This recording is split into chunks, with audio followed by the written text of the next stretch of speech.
sa analysis na? Hindi.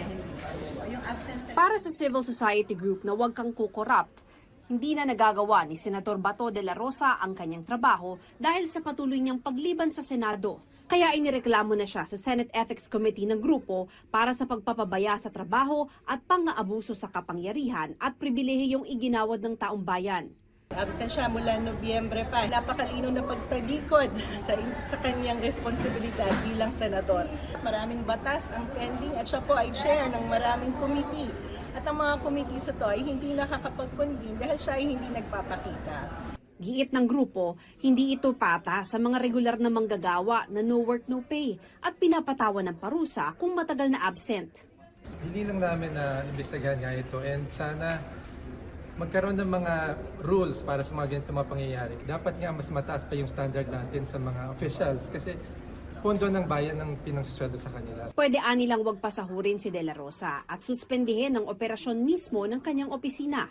Sabi ni Senate Ethics Committee Chairman Senador J.V. Ejercito, ipipila nila ito sa 5 naon ng ethics complaint laban sa ibang senador.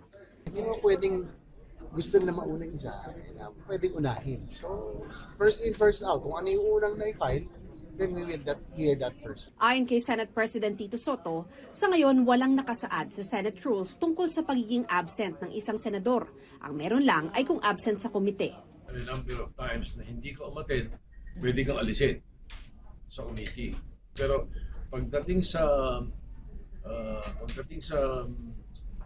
Madalas general pag-absent. rules Yeah, ng Senate, walang ganun eh. Ipinagtanggol naman si De La Rosa ng kasamahan niya sa Senate Minority Bloc dahil masipag umano ito. Sa palagay ko, hindi naman niya ginusto to eh.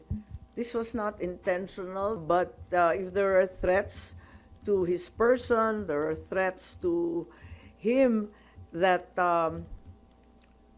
will not be responded to, and he himself will not be protected, eh mahirap naman siguro pilitin yung tao na pumunta.